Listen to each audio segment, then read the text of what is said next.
C'est ton Gavantar. C'est ton Gavantar qui revient une fois de plus, again and again, pour cette quatrième chronique littéraire. Donc, le livre du jour, c'est le livre de Samira Belil, Dans l'enfer des tournantes. Donc voilà. Donc avant de débuter cette chronique, je voudrais adresser une pensée à Samira Belil parce elle est décédée. Elle a quitté ce monde à l'âge de 31 ans. Donc, paix à son âme. Une grosse pensée à ses proches, aux gens qui l'ont connue, qui l'ont aidé ou soutenu de près ou de loin. Donc voilà, une grosse pensée à Samira Belil, où que tu sois, repose en paix. Donc dans un premier temps, j'aimerais lui dire qu'elle n'a pas écrit ce livre en vain. Voilà, même si le livre est sorti il y a pas mal d'années. Comme le dit le dicton, mieux vaut tard que jamais. Et je sais pas par quelles circonstances j'ai fini par lire ce bouquin. Mais en tout cas, c'est un excellent bouquin qui m'a vraiment touché, qui m'a transcendé, qui m'a ému, qui m'a fait rire. Voilà, donc Samira Belil, euh, par où commencer? C'est tellement délicat. Donc le bouquin s'intitule Dans l'enfer des tournantes. L'enfer des tournantes, enfin les tournantes entre guillemets, comme on le sait tous, c'est quelque chose qui malheureusement existe depuis l'aube des temps et même de nos jours ça continue. Que ce soit et les tournantes ne touchent pas que les entre guillemets les quartiers populaires ou les cités. Les tournantes, autant dans les beaux quartiers qu'en province, faut pas stigmatiser les quartiers populaires et les banlieues, parce que les tournantes, c'est un phénomène, hein, que ce soit dans une cave ou que ce soit dans un hôtel ou n'importe où. C'est pas le propre d'une seule, comment ça s'appelle, d'une seule classe sociale. Donc vraiment les tournantes, les viols collectifs, ça arrive partout dans différentes couches de la société.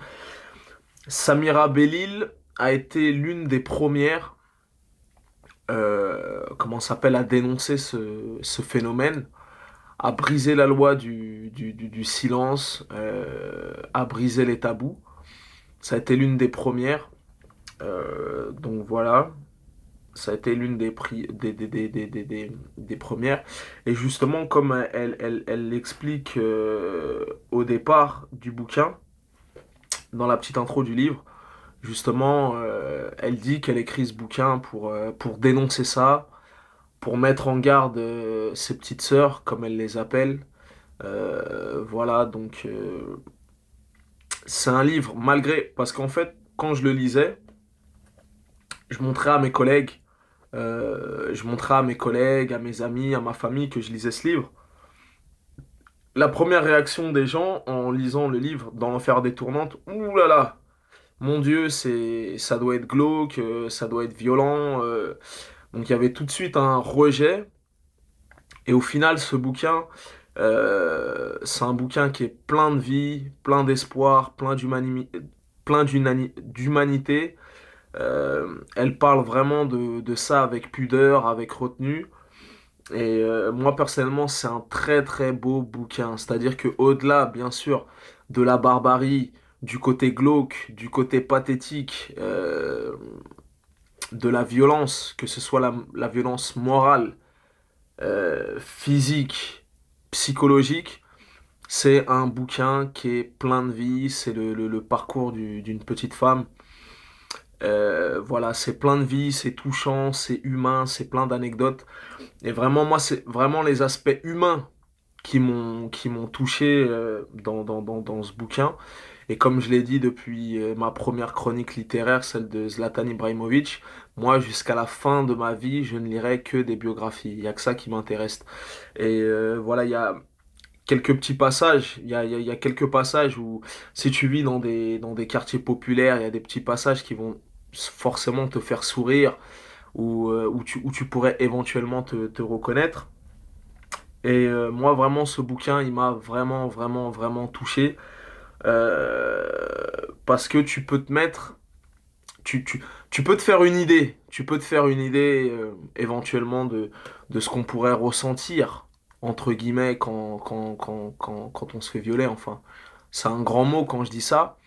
Mais là, le fait qu'elle retranscrit, qu'elle retranscrit les émotions, les frustrations qu'elle a pu ressentir, que ce soit par la police, que ce soit par les avocats, que ce soit par sa propre famille, par ses amis, c'est vraiment, voilà, tu peux te rapprocher au plus près et t'imaginer ce qu'elle a enduré, parce que le premier viol, il me semble qu'il a été commis, elle avait 13 piges ou 14 piges. Par la suite, elle va se faire revioler deux fois, donc trois fois en tout. Il va avoir un premier procès, donc je vais pas trop spoiler et te dévoiler. Il va en avoir un deuxième. euh, et voilà, donc tout ça pour dire que c'est le parcours d'une femme qui est restée digne jusqu'au bout, qui a essayé de s'en sortir malgré tout. Et en plus, ce qui est assez frustrant dans le bouquin, c'est qu'à chaque fois qu'elle met de la bonne volonté, à chaque fois qu'elle veut s'en sortir, t'as un coup du sort qui lui tombe dessus. Donc voilà, c'est un parcours de vie. Moi, ça m'a vraiment touché, vraiment, vraiment touché. Ça m'a parlé. C'est plein d'humanité, plein d'humour, plein d'ironie, malgré le côté sauvage, glauque, la barbarie, le côté pathétique. C'est une ode à la joie, c'est une ode à la vie. Tu passes par toutes les phases de reconstruction, de plein d'étapes de sa vie. Et je peux te dire qu'elle a un sacré courage. Je peux te dire qu'elle a un sacré courage. Parce que quand tu lis sa vie, son œuvre, tu vois, comme je t'ai dit, Samira Belil, où que tu sois, tu n'as pas écrit ce bouquin en vain car tu as touché le cœur du jeune Ibrahim. Euh, je peux te dire que elle a un putain de courage. Tu vois ce que je veux dire? Elle a vraiment un putain de courage parce que je pense que il n'y a pas beaucoup d'humains qui auraient pu, comment dirais-je, encaisser un dixième de ce qu'elle a vécu. Et elle t'en parle vraiment avec élégance, avec pudeur, avec retenue. Et elle fait partager sa vie, son calvaire, tout ça. Je peux te dire qu'il y a énormément de personnes qui n'auraient même pas supporté un dixième de ce qui lui est arrivé dans son bouquin. Tu vois ce que je veux dire? Ça veut dire que vraiment, quand tu lis son bouquin, tu mets du recul, tu vois, sur ta vie. Ça veut dire que peut-être quand tu as été plus jeune, tu as été capricieux, t'avais pas tes dernières Air Max, t'avais pas ton dernier jeu de PlayStation, t'étais un petit peu turbulent, capricieux, voilà, méprisant avec tes parents et compagnie. Je peux te dire qu'il y a des gens, il y a des gens dans la vie, sur cette terre, à qui il arrive des vraies galères. Tu vois ce que je veux dire? Des vraies galères, des vrais soucis. Donc c'est pour ça qu'il faut prendre du recul, prendre de la distance. Quand toi tu pleures parce que t'as pas ton dernier jeu de PlayStation, ou que t'as pas les dernières Air Max à la mode, ou t'as pas le dernier smartphone, je peux te dire qu'il y a des gens qui en bavent dans la vie. Tu vois ce que je veux dire? Le vrai courage, la vraie force, la vraie détermination. Tu vois, et là, je te parle pas de super-héros genre Iron Man, genre Superman, Batman. Ça, c'est les vrais héros, tu vois, de ce siècle, de cette vie sur la planète Terre. Ça, c'est des vrais héros qui font face, qui restent dignes. Et je peux te dire que il y a à nombreux moments dans ce bouquin, elle veut en finir avec la vie. Elle en a marre, elle veut s'en sortir par tous les moyens et on lui plonge la tête sous l'eau, on lui plonge la tête sous l'eau. Elle crie son mal-être, elle va voir des psychologues, elle fait de la, de la, de la psy, de la psychothérapie, elle est internée, on lui donne des traitements, tout ça. Et malgré tout, elle garde quand même une petite lueur d'espoir dans son cœur. Et c'est ce qui fait que ça va être le fil rouge de cet ouvrage. Au fur et à mesure de sa vie, elle va rencontrer des gens qui vont lui redonner la foi, qui vont lui donner un coup de main. Et vraiment, ce bouquin est vraiment merveilleux et nécessaire. Voilà, ça veut dire que même moi, à la fin, quand j'ai terminé le bouquin, j'ai essayé de me documenter à gauche à droite. Je suis parti chercher des images d'archives pour voir les interviews qu'elle avait données, tout ça et tout. Et voilà, en tout cas, c'est un putain de bouquin. Quand tu lis ce bouquin, et en plus tu relativises, tu vois, ça n'arrive pas qu'aux autres. Tu peux peut-être avoir dans tes proches ou dans ta famille une personne à qui c'est déjà arrivé, et ça n'arrive pas qu'aux autres. Malheureusement, ça n'arrive pas qu'aux autres. Quand elle a fini d'écrire ce bouquin, elle avait 29 ans. Malheureusement, elle est morte 2 ans plus tard. À... Elle est morte 2 ans plus tard à 31 ans. Et voilà, donc c'est marrant parce que je pense que quand elle a terminé d'écrire le bouquin, elle savait peut-être pas, et j'en sais rien, si à la fin du bouquin, bon, elle est morte si je te raconte pas de conneries, elle est morte d'un cancer de l'estomac. Et je sais pas si à la fin à la fin du bouquin, quand elle a écrit les dernières lignes du bouquin, quand le bouquin a été publié, si elle savait déjà que elle était atteinte de ce cancer. Mais ça fait bizarre quand tu lis le bouquin, qu'elle te dit oui, du haut de mes 29 ans, nanana. Toi, dans ta tête, en sachant que malheureusement elle est morte, pas à son âme, est-ce qu'elle savait qu'elle allait mourir 2 ans plus tard? Et là, ça te fait quelque chose. Donc vraiment, j'insiste vraiment là-dessus. Ce bouquin, il m'a vraiment transcendé, il m'a touché, il m'a ému. Et justement, comme je t'ai dit, c'est le fait que ce soit une femme. Ça vraiment, tu peux rentrer dans la psychologie, de mettre des images et des mots sur ce qu'elle subit au quotidien, la violence morale, la violence physique. Euh, voilà, c'est un livre poignant, c'est un livre coup de poing, il est vraiment nécessaire et il faut vraiment le lire.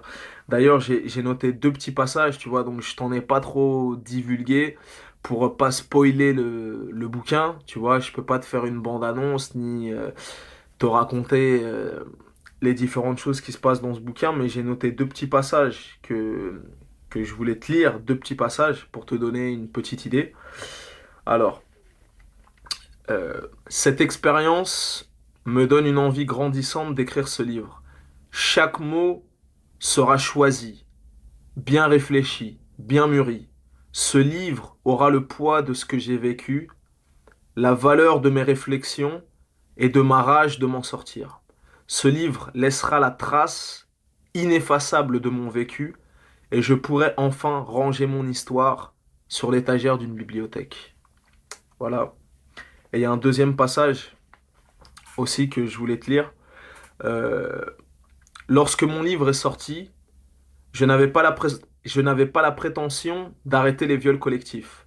Ça se serait s'il suffisait d'écrire un livre pour stopper des violences de cette nature. Je voulais juste briser la loi du silence et susciter une prise de conscience chez nos mamans, nos papas, nos frères, nos sœurs, nos voisins, nos voisines, nos cousins et cousines de Paris comme de province.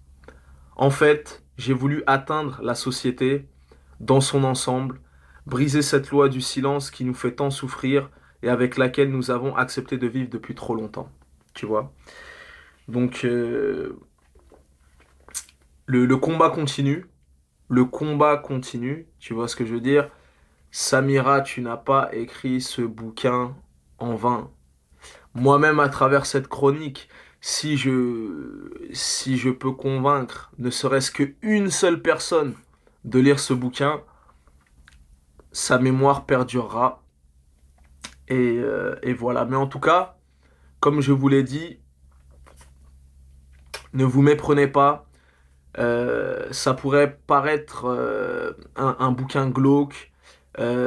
Certes, il y a de la barbarie, il y a de la violence, ce côté pathétique, voilà, mais c'est un bouquin qui est plein de vie. Au-delà même de l'aspect glauque, de l'aspect dur, de l'aspect violent, des violences physiques, des injures et compagnie, c'est un bouquin qui est plein de vie, C'est souvent touchant, c'est souvent drôle. Vous allez pouvoir vous reconnaître les passages de l'adolescence à l'âge adulte, des questions existentielles. Quelle est ma place dans cette société? Qu'est-ce que j'ai envie de faire plus tard dans la vie? Les phases de reconstruction. Voilà, c'est ça qui me plaît. Les amitiés, les désillusions, les frustrations, les moments décisifs d'une vie. Et c'est vraiment de ça dont il est question dans ce bouquin. Donc même les viols à proprement dit, c'est vraiment une partie infime du bouquin. Elle en parle à plusieurs reprises, mais elle s'attarde pas trop là-dessus. Donc ne vous méprenez pas. C'est un bouquin qui est accessible à tous, disponible à partir de 10 ans jusqu'à 77 ans. Il n'y a vraiment pas d'âge pour lire ce bouquin. Et c'est vraiment une mise en garde, un témoignage de vie bouleversant, transcendant. Et voilà, en tout cas, moi, je vous le recommande vivement, malgré l'horreur et le calvaire et la violence. J'ai vraiment pris énormément de plaisir à lire ce bouquin parce que voilà, comme je vous dis, il est touchant, il est drôle, il est plein d'espoir et voilà. D'ailleurs, ce qui est marrant justement dans ce livre, c'est qu'elle va lire un fameux livre qui, entre guillemets, lui a redonné un petit peu goût à la vie, et c'est un livre que j'ai lu aussi. C'est le livre de Paulo Coelho, le livre qui s'appelle L'Alchimiste. Si tu as lu ce livre, ou ben, si tu ne l'as pas lu, je te conseille de le lire parce que c'est un méga classique vendu à je sais pas combien, 20 millions d'exemplaires dans le monde entier. Et dans ce livre, L'Alchimiste de Paulo Coelho, il parle de légende personnelle. Chaque personne sur Terre doit accomplir sa légende personnelle. Chaque personne sur Terre potentielle est le héros de sa destinée, de sa propre vie. Et par la force des choses, par un hasard, par un destin, elle va finir par tomber sur ce bouquin. Et justement, elle en parle dans le livre. Et en lisant ce bouquin, ça lui donne un peu d'espoir, ça lui donne la force de rebondir. Et ça lui donne la force de rebondir et justement de se battre, de faire face, de rester digne. Et de toute façon, comme je t'ai dit, jusqu'au bout du bouquin, elle reste digne, elle explique ses états d'âme, les circonstances du procès, l'après-procès.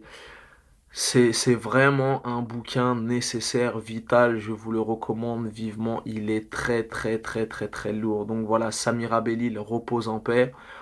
S'il y a des proches à elle qui voient cette chronique, je vous passe le salam. Je passe le salam à tous les gens qui l'ont connu de près ou de loin, qui lui ont donné un coup de main, qui l'ont soutenu dans son combat. Mais voilà, en tout cas, c'est un très très très très beau livre. À l'époque où il est sorti, comme je t'ai dit, ça a été l'une des premières. Sur le coup, elle a vraiment été avant-gardiste sur ce coup-là, de tirer la sonnette d'alarme pour mettre en garde les autorités, l'État, les familles, les cousins, les pères, les cousines. Parce que à l'époque, c'était vraiment un sujet tabou, fallait pas trop en parler et tout. Et à l'époque, ce livre s'est très bien vendu, il a été médiatisé, il y a eu pas mal d'interviews et compagnie, et même quand j'ai annoncé sur Facebook que ce serait ma prochaine chronique, il y a beaucoup de gens qui m'ont dit, tu vas voir, c'est un livre magnifique. Il y avait énormément de personnes qui l'ont lu. Donc comme le dit le dicton, mieux vaut tard que jamais. C'est vraiment un bouquin nécessaire, un témoignage de vie, une histoire hors du commun. Et voilà, je vous le recommande vivement. Moi, vraiment, il m'a touché. Et, euh, et voilà. Et je voudrais rajouter quelque chose avant de, de terminer cette chronique. Parce que le but, quand même, des vidéos de Vantard, c'est de dire ce qu'on pense, vraiment, de rester intègre et de dire ce qu'on pense, même si ça plaît pas forcément à la ménagère de moins de 50 ans. Mais voilà, moi j'ai un peu plus de 500 vidéos sur le net. Autant il y a des vidéos où je fais des petites guignoleries, où je raconte des conneries, autant il y a des trucs où j'essaye de rester sérieux. Et quand il s'agit d'interviews, de chroniques littéraires, de coups de gueule que je peux passer, notamment par exemple sur une vidéo où je parlais de la violence au cinéma, où voilà, quand j'ai besoin d'exprimer un truc, j'essaye de rester concis, intègre et objectif. Donc là, je vais conclure Et ce que je vais dire, ça n'engage que moi. Peut-être qu'il y a des gens qui vont trouver ça too much ou je sais pas. Mais en tout cas, je tenais à le dire dans cette chronique. Euh, Depuis l'aube des temps, il y a ce rapport homme-femme. Voilà, tout ça pour dire que moi, j'aime pas les raccourcis. J'aime pas les raccourcis. Moi-même, vantard, entre guillemets, bourreau des cœurs. Et bon, je me comprends, hein, je n'ai pas je ne suis pas un dieu grec et je n'ai pas le physique d'un... Non, je suis pas un Apollon et j'ai pas le physique d'un dieu grec. Bon, on y travaille en tout cas pour avoir le physique d'un dieu grec. Bon, certes, j'ai un petit charme, aussi minime soit-il, mais je plais à certaines femmes. Donc, on va dire que pendant pas mal d'années, et ça dure encore un petit peu maintenant, je mène une vie de débauche, malgré moi. Tant qu'à choisir, je choisirais l'amour, vraiment sans hésiter. Parce que la vie de débauche ne mène à rien. Tu vois ce que je veux dire? La vie de débauche. euh, J'avais vu une phrase. Il y avait une phrase dans un film que j'ai vu il y a une dizaine d'années qui disait le sexe sans amour, c'est de la violence. Tu vois, le sexe sans amour, c'est glauque, c'est mécanique, c'est deux corps qui s'emboîtent. Et personnellement, petite, si au jour d'aujourd'hui, tu as le choix entre la vie de débauche et l'amour, sans hésiter, choisis l'amour. Moi-même, à l'heure actuelle, je choisirais l'amour. J'ai partagé la vie d'une femme magnifique pendant 10 ans. Aujourd'hui, malheureusement c'est fini. J'ai perdu cette copine en question et je peux te dire que à l'heure actuelle, je m'en mords les doigts. Donc oui, certes, la vie de débauche, c'est bien pendant un moment, mais je peux te dire que ça mène à rien. Et au final, tu finis par te perdre, par te détruire et voilà. Au final, voilà, il y a des gens qui vont trouver ça too much. Il y a des gens qui vont dire mais qu'est-ce qu'il raconte? Il raconte de la merde. En tout cas, voilà, ce que je parle de ça, ça n'engage que moi. Voilà, la vie de débauche, ça mène strictement à rien. Choisissez l'amour, construisez quelque chose avec quelqu'un et les souvenirs que vous avez avec cette personne, ça vaut toutes les parties de débauche du monde. Tu vois ce que je veux dire? C'est-à-dire que moi, j'ai vécu pendant 10 ans avec une personne et je peux te dire que quand je repense aux souvenirs et aux détails les plus intimes, des trucs bêtes, hein, comme faire mes courses au supermarché avec ma copine, et ben, je peux te dire que même ces moments les plus futiles et dénué de sens, eh ben, je peux te dire que c'est les choses à l'heure actuelle qui me manquent le plus. Tu vois ce que je veux dire? Donc voilà, cette personne m'a offert de très très belles années, des moments merveilleux, magnifiques. Et voilà, en tout cas, si tu as l'opportunité dans ta vie, hein, de choisir entre l'amour et la débauche, choisis l'amour. Je te le promets, c'est une certitude. Bon, bref.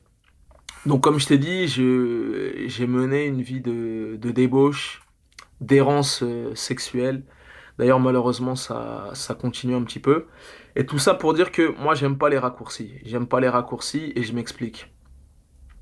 En d'autres termes, euh, quand un homme, quand un homme fait ce qu'il veut, qu'il va voir à gauche, à droite et compagnie, c'est dans les mœurs, c'est normal, on dit rien, tu vois, on dit rien, c'est, voilà. Quand une fille fait la même chose, ah, c'est une pute, ah, c'est une salope, c'est une chienne. Et moi, personnellement, j'ai horreur de ces raccourcis. Tu vois ce que je veux dire? C'est-à-dire que moi-même, vantard, j'ai été bien élevé. Ma mère m'a bien élevé. Et je traite toutes les femmes avec respect. Même les plus légères. Et même en disant ça, j'aime pas dire les plus légères ou les femmes aux mœurs légères, parce que tant que les rapports sont entre des adultes consentants, et je vois pas où est le problème. Quand c'est une recherche de plaisir, pourquoi quand les femmes feraient ça, on les traite de salopes, entre guillemets, on les traite de chiennes, on les traite de putes, de tout, et quand les hommes font ça, on dit rien. C'est tout à fait normal, voilà. Donc moi, j'aime pas ces raccourcis. Voilà, moi, je traite toutes les femmes avec respect.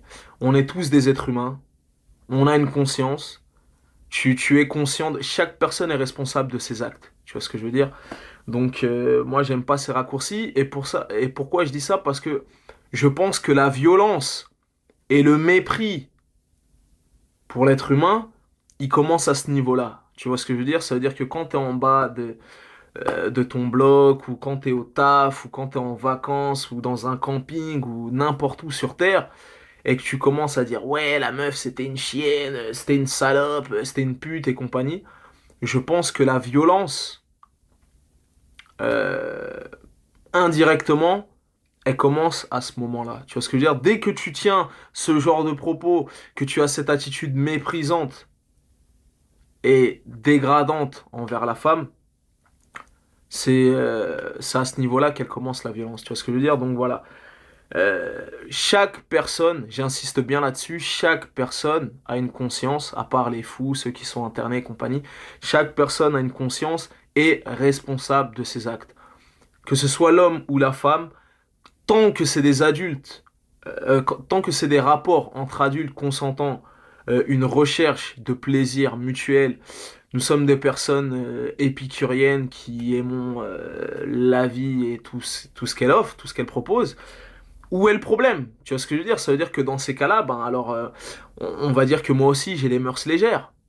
Dans ces cas-là, moi aussi, vu que je m'adonne à la vie de débauche par excellence, je suis une pute, je suis une salope, voilà.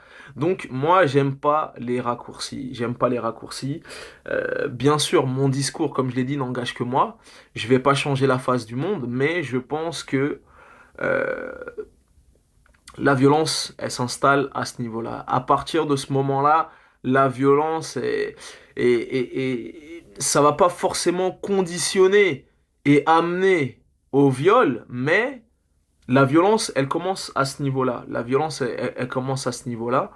Donc moi, voilà, moi je suis pour l'égalité des sexes. Voilà, je suis pas un macho, je suis pas un défenseur de la cause féminine, ni un militant, ni quoi que ce soit.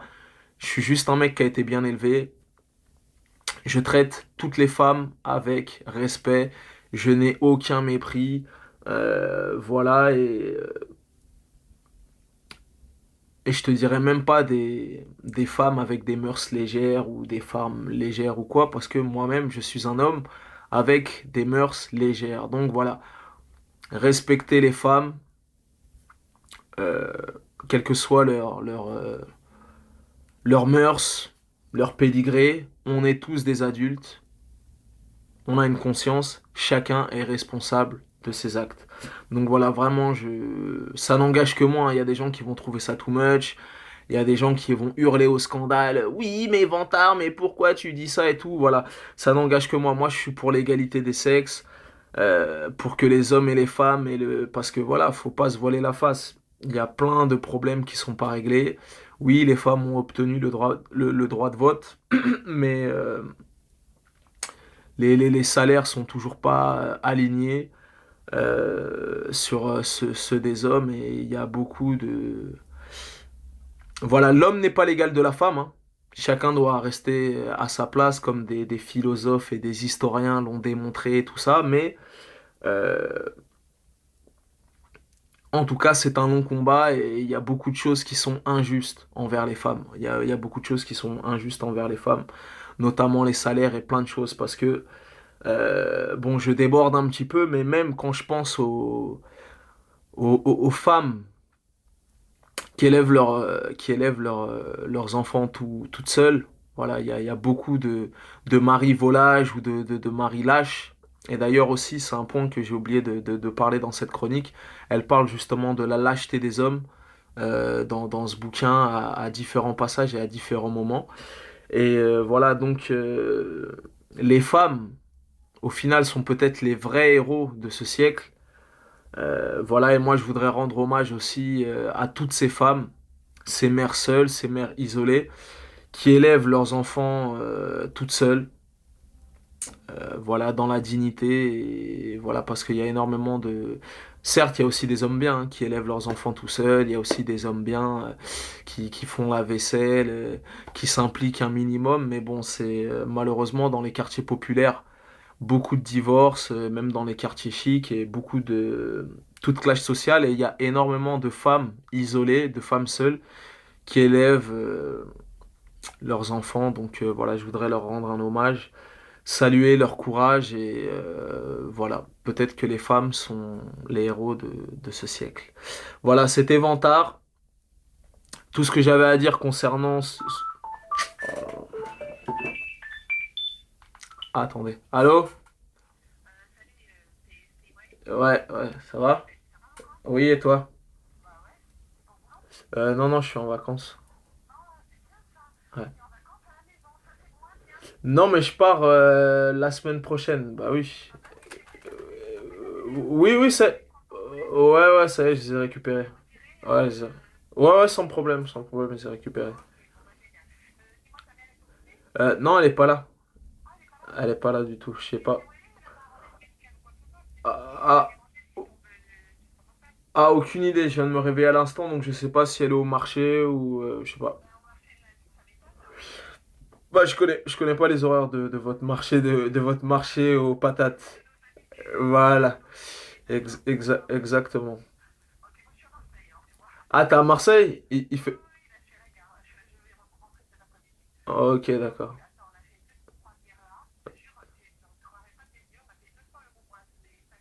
Ok. Tout... Ouais, bah, bien sûr. Un prix qui défie toute concurrence. Mhm. Je te jure. Je te jure, je te jure. Ok. Bon, bah, bon. Ouais. Ok, ça marche. Ok, bon retour. Ciao. Ciao. Bon, c'est ce qu'on appelle les aléas du direct. Et si tu es un fidèle supporter des vidéos, des chroniques, des débriefs de Vantard ou des interviews, tu sais que voilà, c'est ce qui fait le charme de ces petites chroniques. Donc, comme je te disais, voilà, je voudrais rendre encore un dernier hommage à Samira Belil. Voilà, en tout cas, tu n'as pas écrit ce bouquin en vain. Je ne sais pas, sûrement des milliers de personnes l'ont lu, des milliers de personnes ont été touchées. J'en fais partie, donc voilà, je voulais prendre le temps de faire cette chronique et de t'en parler pendant de longues minutes. J'espère que j'ai suscité ton envie. Je t'ai dit, c'est un très très beau bouquin, plein d'humanité, plein de joie, plein de vie, malgré l'horreur, le calvaire et la barbarie. C'est le parcours d'une femme digne qui a fait face, qui s'est battue. Je peux te dire que si tu lis ce bouquin, tu vas relativiser beaucoup de choses dans ta vie. Tu vas vraiment prendre de la distance parce que je peux te dire que dans ce monde, il y a des gens à qui il arrive des vrais problèmes, des vraies galères. Quand toi tu te dis merde, quel legging je vais mettre, quel vernis à ongles sera accordé avec mon rouge à lèvres et compagnie, je peux te dire qu'il y a des gens qui ont des problèmes d'un autre ordre et d'une autre nature. Donc voilà. Dédicace à ses proches, dédicace à éventuellement s'il y a des femmes qui voient cette chronique et qui ont été victimes de viol, je vous passe le salam, je vous souhaite plein de courage, voilà. Et une spéciale dédicace aussi à toutes les mères seules à travers le monde qui élèvent leurs enfants toutes seules, voilà. Et comme je l'ai dit, ne soyez pas méprisants à l'égard des femmes, parce que la violence psychologique, la violence morale, elle commence à ce moment-là, quand on a cette attitude méprisante. Donc voilà, chaque personne est responsable de ses actes. Voilà, la vie de débauche, il y a la vie normale aussi, hein, il n'y a pas de souci, hein. Et comme je vous l'ai dit, si j'avais le choix, je choisirais l'amour. Choisissez l'amour. La vie de débauche ne mène à rien du tout.